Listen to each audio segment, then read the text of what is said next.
Let me say this, and I want to say it absolutely clearly. I was wrong. I was unfaithful. I have behaved badly sometimes. I've exchanged messages and photos of an explicit nature. I had affairs. I have acted in a way that violates my obligations to my family. I was unfaithful to my wife. I cheated. Tiger Woods. It was kind of like what people think porn sets are like. Elliot Spitzer. This was somebody who was vehemently anti-prostitution, and he was indulging in it. Arnold Schwarzenegger. He was able to conceal a love child in his own home. Jesse James. I was on the couch, on the chair, on the computer desk. It was really hot. John Edwards. It was not only an affair on his ailing, sick wife, but an affair on the public. Anthony Weiner. He shouldn't have been sending naked photos of himself to anybody. The same men who've scaled the highest ladders of success keep succumbing to the allure of infidelity. Technology creates an illusion of privacy. I think athletes and celebrities should just stay offline, and politicians too. The details vary, but the million-dollar question remains. Why do powerful men risk it all for extramarital affairs? It just seems we recover from one cheating scandal and we're on to the next. The list is almost endless. Is it a cocktail of ego and opportunity? Ego does get in the way of reason. I felt I was entitled. People are attracted to fame. Or does a deeper biological link exist between power and infidelity? A lot of people have begun to call this the cheating gene. There's clearly some genetic predisposition. We have to be careful in the conclusions we come to because we don't know people's individual biologies. Of all the theories and all the possible explanations for the motivation behind cheating, I think the #1 cause is power. Powerful men are sexy. Power is an aphrodisiac to the male mind.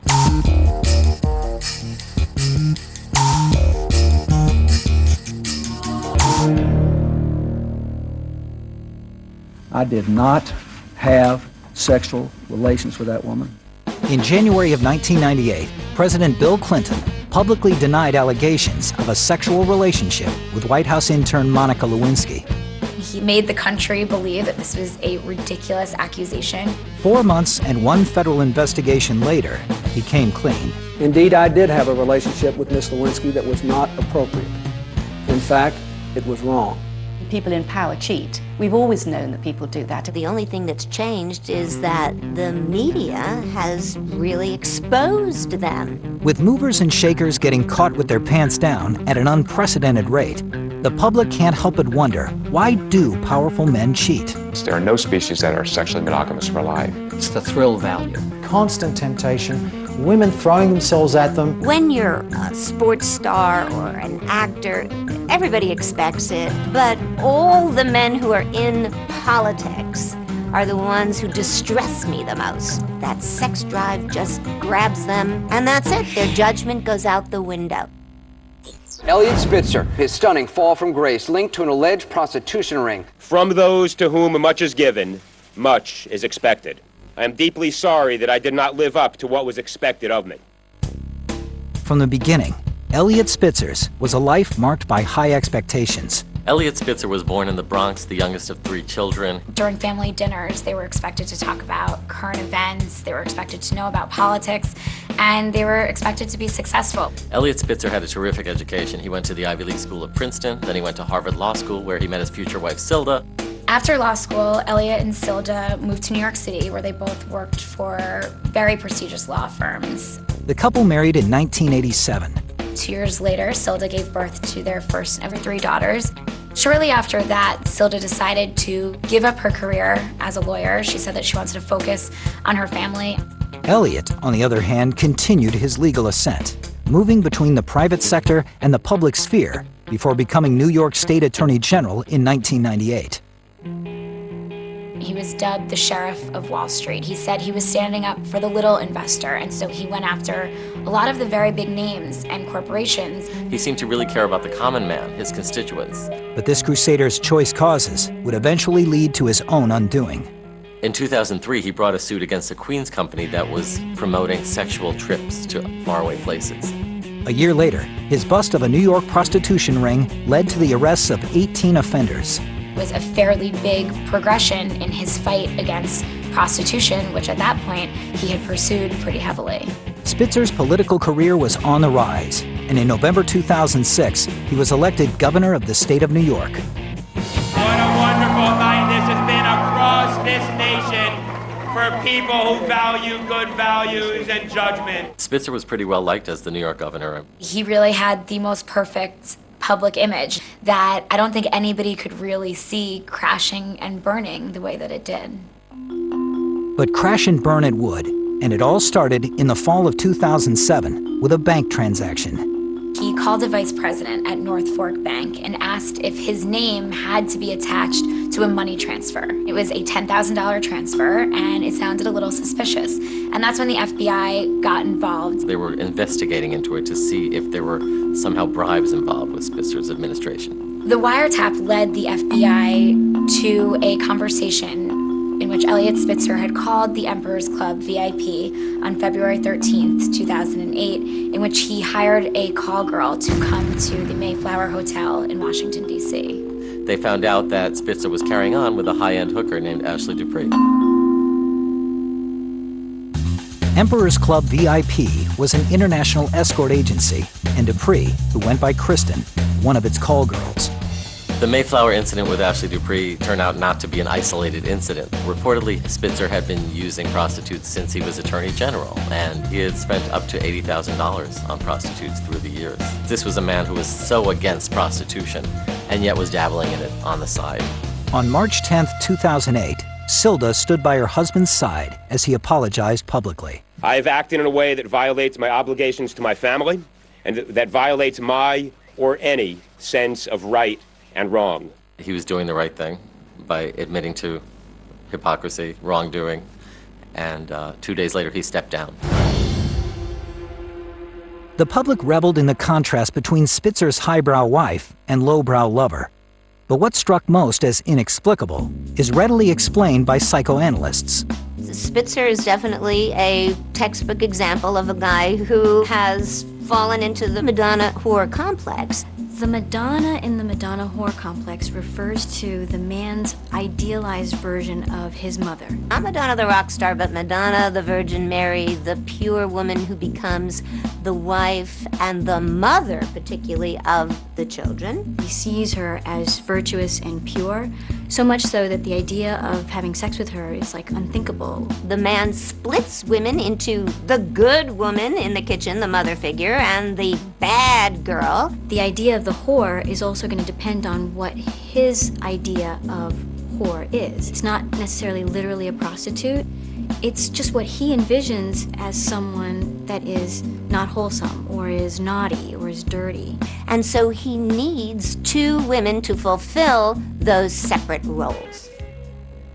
The seeds of the Madonna whore complex are planted early in life. Elliot's upbringing was not a warm and fuzzy one. He's admitted it himself. It was one based on success and going to good schools and making something of yourself. That lack of emotion leads him, in a sense, psychologically, to rebel and to want to have another life that is separate from the public life of when he has to show such good judgment.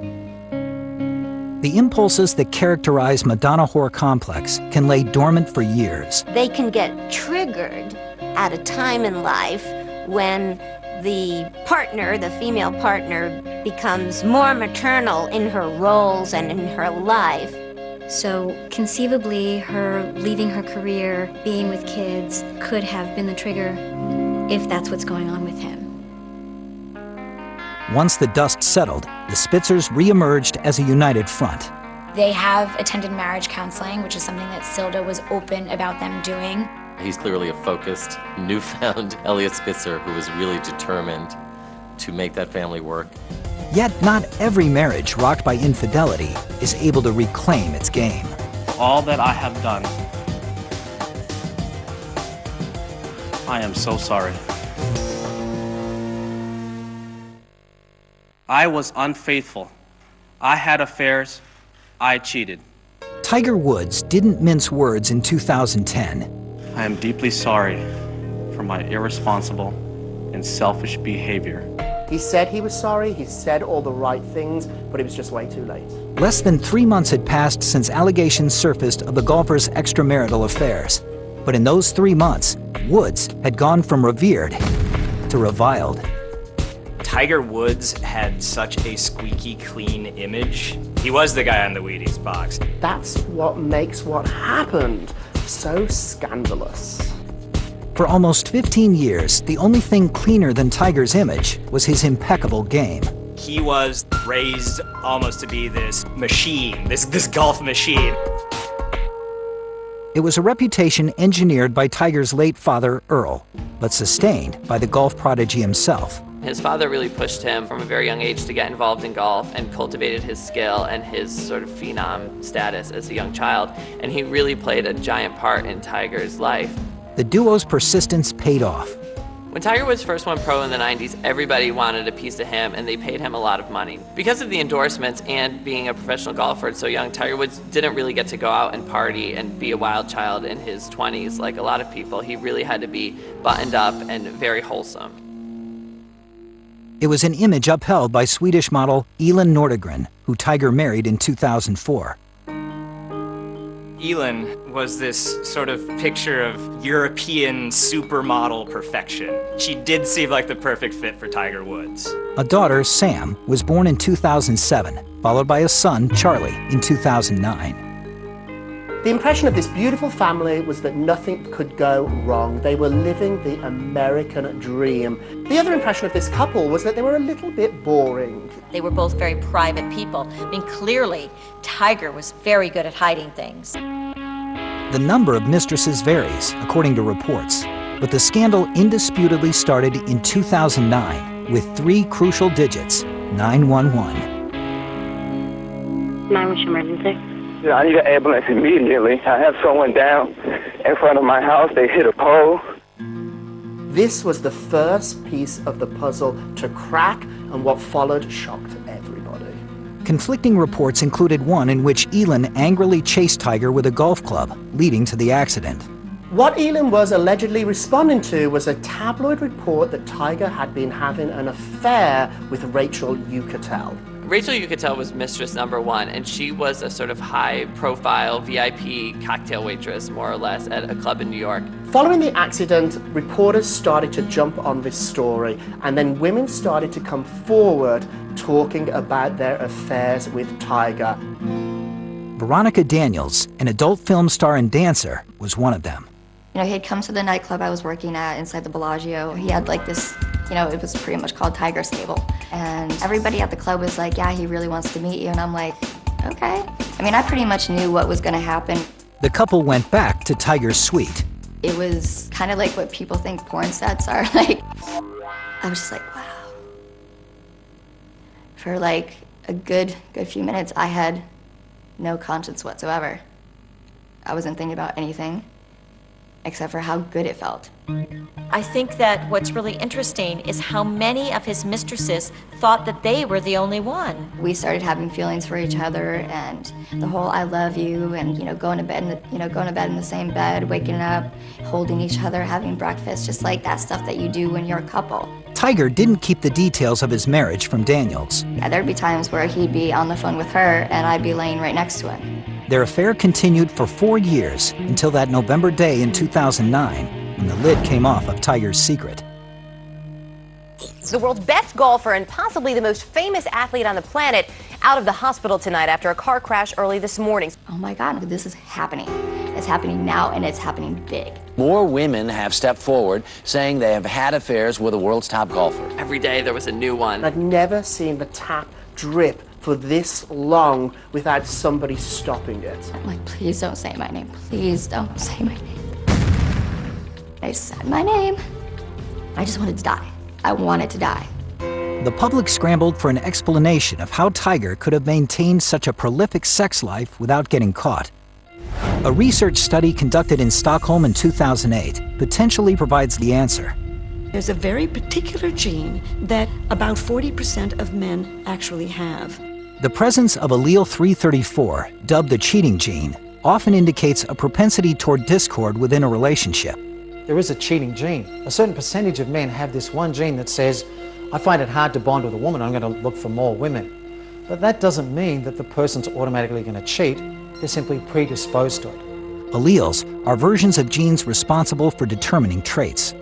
Men who have one copy of this allele or this genetic variation or two copies of this allele or genetic variation tend to express less strong pair bonding ability. According to a high school girlfriend, Tiger's father, Earl, had his share of extramarital affairs, behavior that allegedly distressed his son.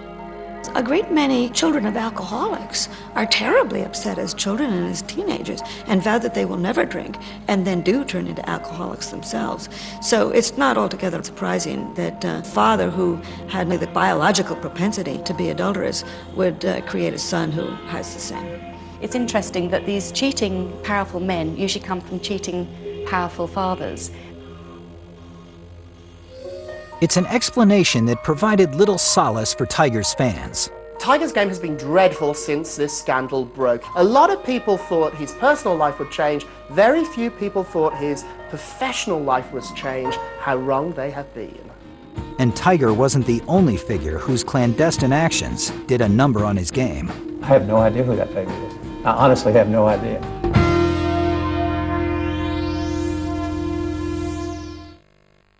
I was wrong, and I am responsible. When one-time presidential hopeful John Edwards admitted to an affair with his campaign documentarian, it was a glaring blemish on a life otherwise blanketed in success. John Edwards was a man who was successful in practically everything he did. I grew up as a small-town boy in North Carolina. You know, came from nothing, worked very hard. Married in 1977 to fellow law student Elizabeth Anania, John and his wife settled down in North Carolina, where they soon had 2 young children, and where John quickly made a name for himself. I became a lawyer. Through a lot of work and success, I got some acclaim as a lawyer. But no amount of success could avert the tragedy that struck in 1996, when the couple's teenage son, Wade, was killed in an auto accident. I think that and his work with patients and on personal injury really pushed him into politics. Soon after, Edwards quit his law career to pursue a seat in the Senate, where he served for 6 years. In 2003, he announced he was throwing his hat into the presidential ring.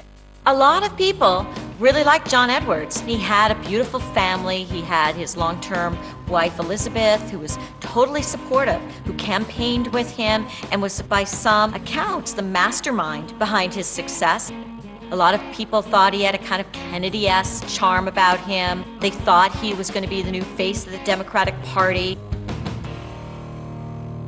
In 2004, he had done so well in the primaries that John Kerry put him on his ticket as a vice presidential candidate. In a close election, Kerry and Edwards lost the bid to their opponents. George Bush won the election, and John Edwards was back to life as normal. Except normalcy would never return to the Edwards home. The day after the defeat, the couple announced that Elizabeth Edwards had cancer. She encouraged her husband to pursue the 2008 presidential nomination regardless. It was on the campaign trail in 2006 that Edwards met Rial Hunter at a New York City bar. In a move that raised eyebrows, he hired her to document his campaign. She didn't have much of a production background, which makes us question why exactly Rial Hunter was hired. It might not have had to do with her camera skills. It was just very random. Like, why was this random woman following him around, filming him all the time? The writing on the wall began to materialize in late 2007, when the National Enquirer ran a story claiming Edwards had been having an affair with an unnamed woman. John Edwards, of course, denied this up and down to the heavens. 2 months later, they ran a picture of Rial Hunter pregnant, and it couldn't have pleased John Edwards, who was trying to forget about this whole thing. And when the Enquirer printed photos of Edwards holding an infant during a visit with Hunter in August of 2008, he had little choice but to confess, to some degree. In 2006, told Elizabeth about the mistake. He finally went on Nightline and admitted that he had an affair with Rial Hunter, but he didn't claim that the baby was his. I have no idea who that baby is. I honestly have no idea. Campaign manager Andrew Young, married with a family of his own, released a statement through his attorney claiming paternity of the child. It was the most bizarre story. Like, couldn't they come up with something better than that? I mean, it just screamed that it was a lie. Questions about Edwards' finances were also on the table. Has anyone affiliated with your presidential campaign provided any financial help to Rial Hunter or Andrew Young? I have no idea what you're asking about. Those questions would ultimately be the linchpin in extracting the long overdue truth from Edwards and his entourage. The Justice Department may be ready to file charges against former Senator John Edwards for allegedly using campaign money to hide his mistress. Andrew Young eventually changed his tune and admitted that John Edwards fathered the baby because they were subpoenaed for mishandling campaign funds, and he didn't want to lie to the court. With that, Edwards released a statement in early 2010 admitting paternity of Frances Quinn Hunter. That baby had John Edwards' face. She was a mini-me. John and Elizabeth Edwards legally separated, and 1 week before her death in December of 2010, she cut him from her will. There's no way she wanted 1 cent of her money going to that man who had so betrayed her. Experts speculate that Edwards' ego is likely the thing that hijacked his personal life and political promise.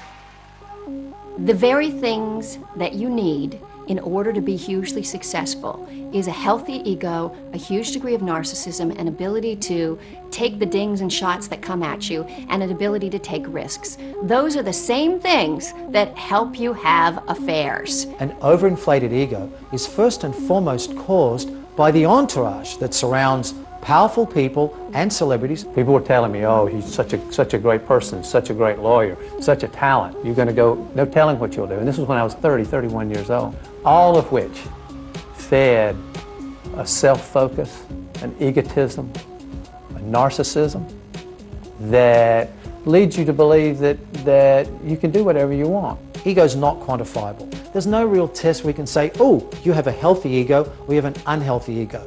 We can only sort of look at the way you act and the way you behave and say your ego's become unhealthy because it's destroying your life or destroying the life of the people around you. I became, at least on the outside, something different than that young boy who grew up in a small town in North Carolina.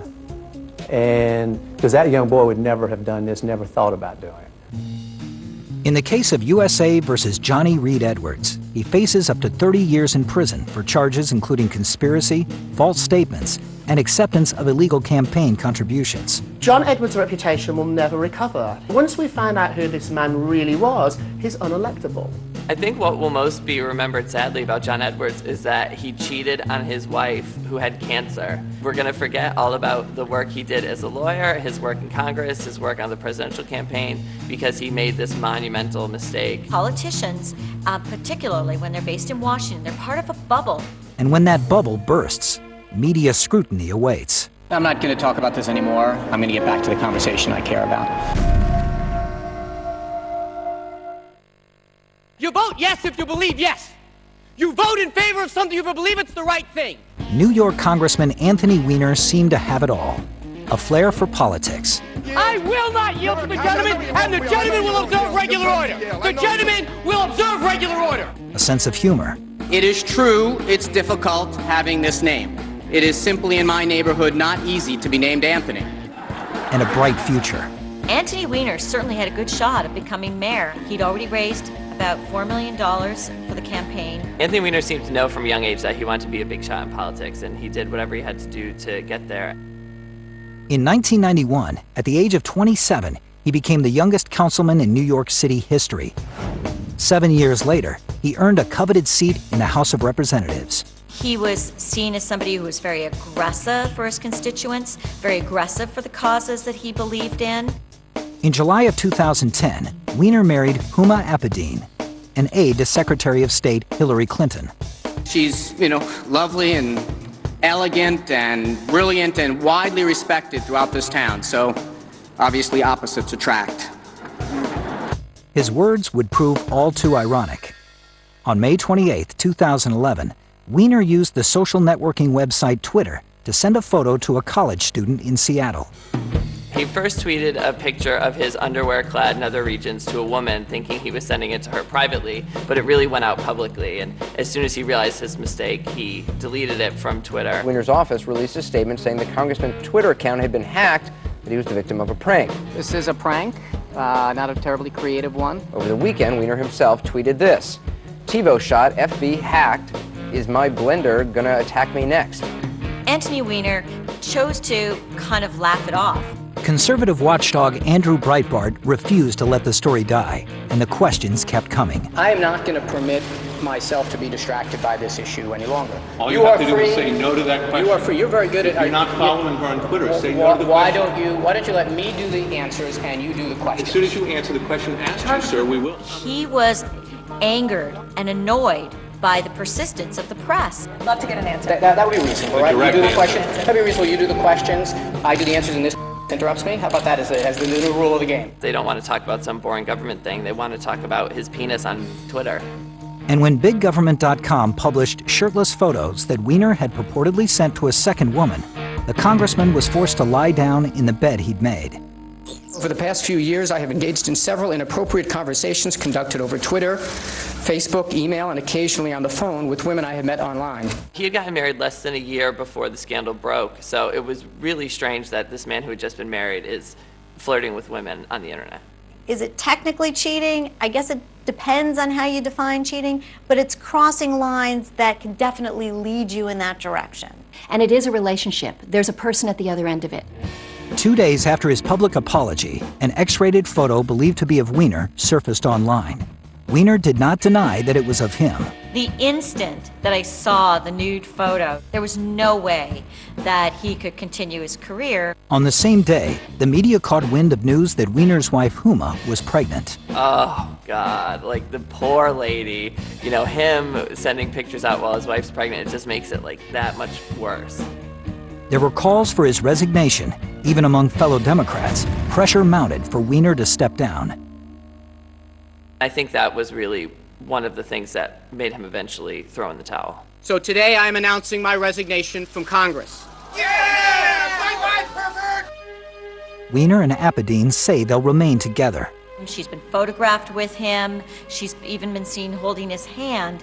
She has stayed with him. That is her most public statement. If Anthony Weiner is committed to being a good husband and a good father, and his wife has chosen to forgive him, and they're entering into this new phase together, perhaps they can use this as a milestone to grow in the right direction. As the couple works out their future, experts work out theories as to what caused Weiner's indiscretions. Like many congressmen, Anthony Weiner had to travel a lot. His constituents were here in New York, so he needed to be in New York, and yet when Congress is in session, he needed to be in Washington. At the same time, Huma was often seen at Hillary Clinton's side, traveling the globe on State Department business. He didn't have a 7-day-a-week, 52-week-a-year living arrangement with his wife. Creating this kind of distance can be very dangerous for marriages. Physical proximity, especially for men, is necessary for the body's release of oxytocin, the so-called love hormone. Oxytocin motivates bonding, so it makes us want to be together with our spouses, with our children. So the more you're with somebody, the more it feels good to be with them. So oxytocin is like a muscle. This monogamy molecule needs to be exercised. When you don't do that, then the relationship tends to fall apart. In men, oxytocin is in direct competition with testosterone. Testosterone motivates men to take risk.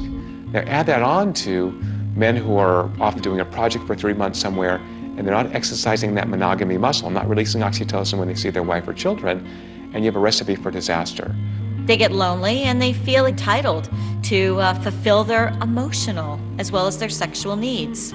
So a man isn't even aware that he's feeling lonely. He just knows to go on Facebook or Twitter and find some accolades from some unknown female will help him feel better. But relationships that begin online I sent just a random friend request. can bring consequences that are anything but virtual. I said, aren't you married? I questioned, did I win it or did I just wear everyone down? In March of 2010, actress Sandra Bullock took home Hollywood's most esteemed honor.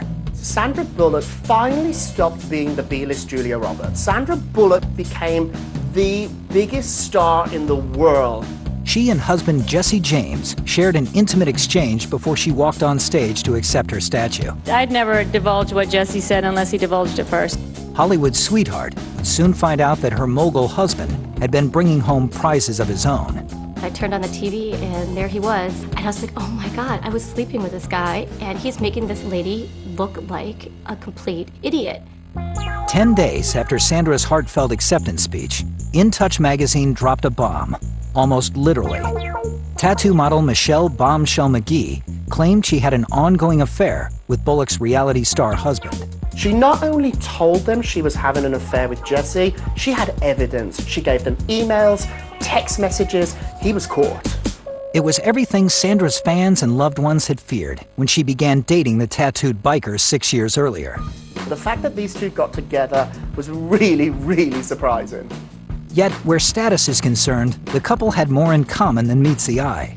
In 1992, Jesse James started this motorcycle customization business out of a friend's garage in California. And slowly but surely, he started to develop a celebrity cult following, including Keanu Reeves and Shaquille O'Neal. He was then given a show on the Discovery Channel after a special was aired and gained tremendous popularity for him called Monster Garage. He developed a tremendous cult following for Discovery. It is an empire worth over $200 million.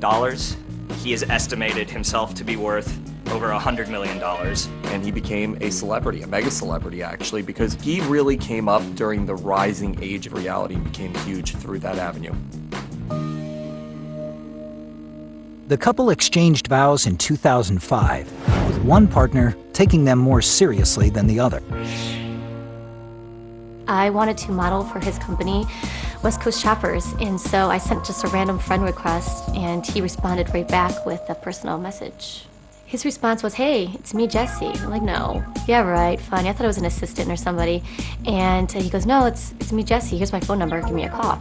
Well, I drove up to Long Beach, and I was really shocked when he opened up the gate, and it was really him. The modeling gig never panned out, but Bombshell McGee did receive some unexpected benefits. We just kind of sat there and just talked for about 2 hours. He said, "Well, do you want to watch a movie?" And he kind of patted it next to him and said, "Come sit with me."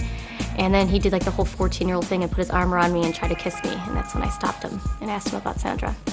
Sandra was on location in Austin, Texas, shooting The Blind Side. I said, "Aren't you married?" And he's like, "Well, that's really none of your business. I'm separated. We don't live together. We're getting a divorce. And I don't want you to ask anything else about it." This turns out to be complete rubbish, and a simple Google search would have proven that true. For McGee, Jesse's word was sufficient. Sex would happen on the couch, on the chair, on the computer desk. It was really hot. James allegedly shared marital woes with his mistress. He made comments about her sleeping with too many dogs in the bed. So I think they were lacking some kind of a connection. But Jesse James' infidelity might have less to do with what's in his bed and more to do with what's in his own body. Jesse James is a classic example of a high testosterone male. He's muscular, he has a receding hairline. So these are the kind of physical markers that tell us who has high testosterone. High testosterone males are much more promiscuous. Testosterone, the hormone associated with drive, risk-taking, and sex, might have hijacked Jesse James' commitment to monogamy. If a man has an affair, it doesn't necessarily mean that his current relationship is not fulfilling, not of high quality. We tend to say, oh, well, there must have been a problem in the relationship, therefore he strayed. But you actually might be able to have it both ways biologically. You might have the affair, have this motivation to have a new sexual partner, but at the same time, truly love your wife and family. Many men possess high levels of testosterone, but unlike Jesse James, their levels aren't elevated by celebrities' constant stroke. There's an extra wrinkle, which is your social status also affects your testosterone levels. And so if they were born to have high testosterone and then have great social status, you have this sort of double whammy where they're really out there prowling for the next opportunity.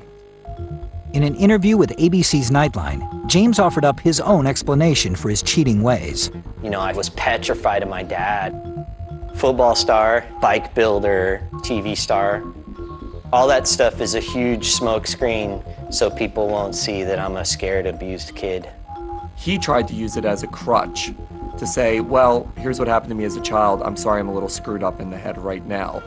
The explanation is more plausible than some might think. So if you haven't been nurtured as a child up to about age 10, it's less likely that your attachment system will work well. So Jesse James, who said he was abused as a child by his father, it's likely that his system for oxytocin release is not working properly. Oxytocin is the hormone that encourages monogamy and connection. If childhood abuse hindered Jesse James' oxytocin release, the damage would materialize in his relationships. It's going to be more difficult for him to form relationships. At the same time, he has high testosterone. So kind of not surprising you see him have an affair. In addition to undoing his marriage, Jesse's behavior cost him another relationship. So 1 month after the entire cheating scandal broke, It was revealed that the entire time this was happening, Sandra Bullock and Jesse James had been engaged in adoption proceedings. Bullock continued with the adoption on her own. Jesse, meanwhile, moved on to an off and on again relationship with fellow reality star Kat Von D. He had to restore his image as quote-unquote Jesse James the bad boy.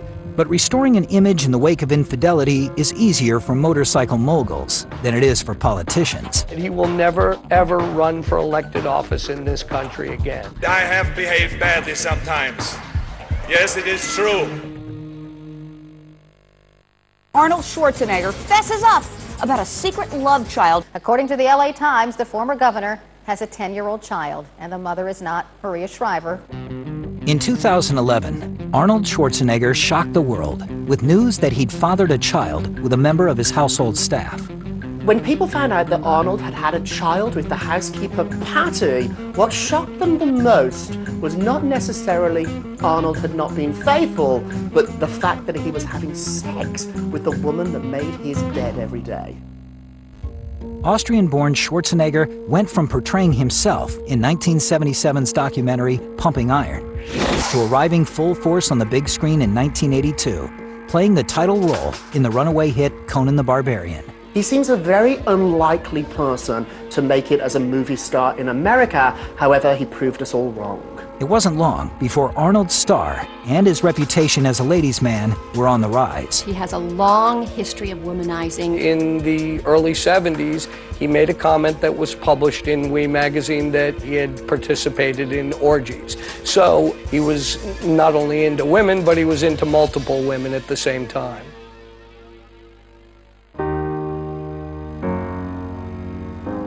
More surprising than Arnold's decision to settle down in 1986 was the pedigree of his off-screen leading lady.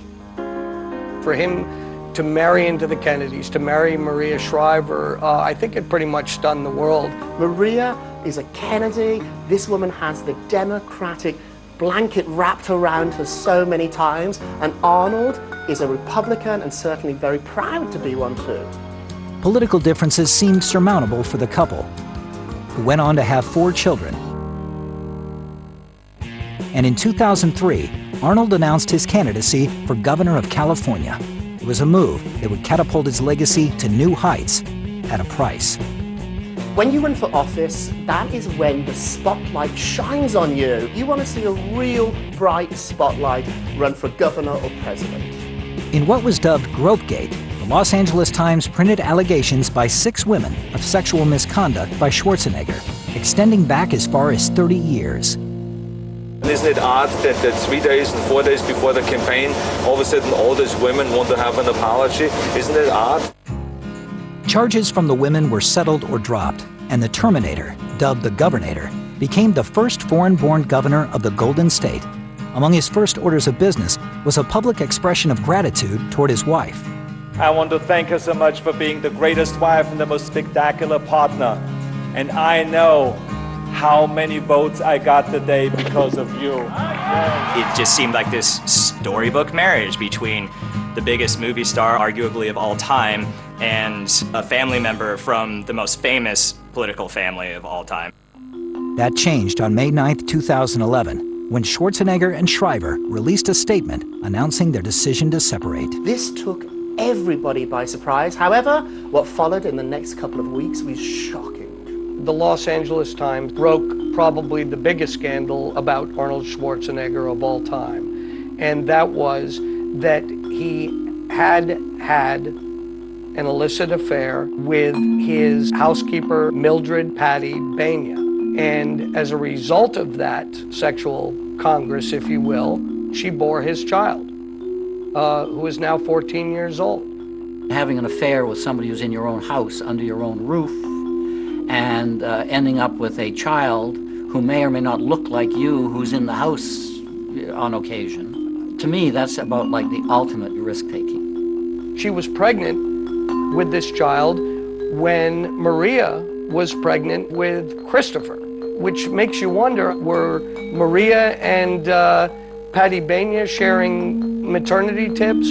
I was shocked. I was absolutely surprised. Less shocked are those who study the behavior of thrill seekers. The type T personality The T stands for thrill-seeking. Arnold's a sort of a textbook T-type. He came from nowhere. He's a bodybuilder in Graz, Austria. Now, what's the likelihood that he's going to rise to become a famous movie star in Hollywood, USA? He had goals in mind, and they were grand goals. Often these people take risks to get ahead. And what's more challenging than another woman? Or having a secret and getting away with it? I think in particular political life is very challenging for type T men. They need to have the ambition, the risk-taking to be able to get to where they are. But at the same time, they are now scrutinized by a populace who votes for them.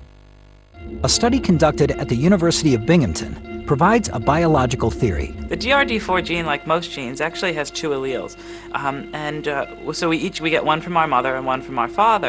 An allele is a gene form that determines a person's traits. Some of us have longer alleles than others, and if at least one of them has more than 7 repeats, so it's a really long allele, those folks are more inclined to engage in risk-taking behavior, so we consider them a genetic risk-taker. According to experts, genetic risk takers require a larger amount of dopamine to feel satisfied.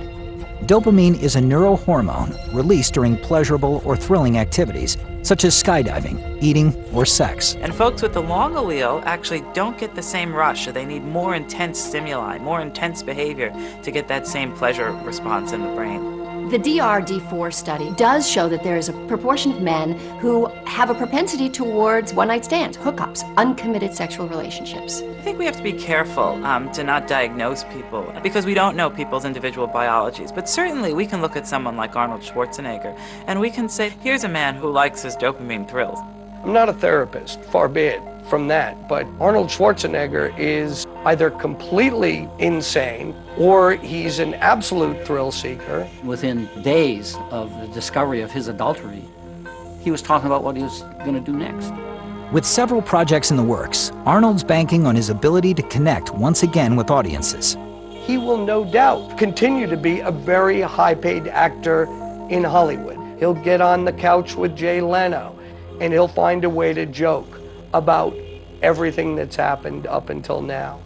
T-types tend to, in my view, bounce back well. We haven't heard the last of Arnold Schwarzenegger. That's for damn sure. We also haven't heard the last of infidelity. Whether stemming from internal or external factors, cheating among powerful men has proven more evergreen than seasonal.